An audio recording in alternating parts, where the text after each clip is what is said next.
Здравейте! В DN Auto ще направим един автомобил, който е доста интересен за монтаж. Автомобилът е Lincoln Navigator с двигател 3.5 EcoBoost 456 конски сили с система за впръскване Dual. За този автомобил клиента пожела да монтираме система Prince. Подготвили сме целия кит. Prince система, която е с модел на компютъра VSI 3.0 DI.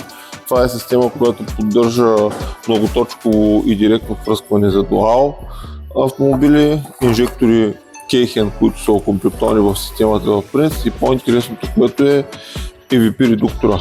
Това е единственият PVM редуктор, който има направен до момента. С това се отличава системата Prince от другите системи, че работи с PVM редуктор.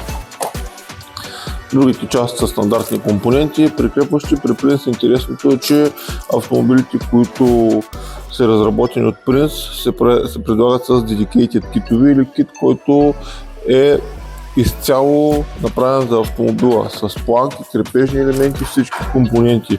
Цената на системата е доста по-скъпа от останалите, но определено това дава възможност на фирмата да изгради една много качествена система, която да бъде изцяло разработена за конкретния автомобил.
Вече сме готови с монтажа на автомобила. Както виждате, тук е монтиран електронния блок. Инжекторите са монтирани, направени са както трябва, поводено е всичко. Редуктор е монтиран. Слагаме вече последно капака на двигателя отгоре и колата е готова за издаване на клиента.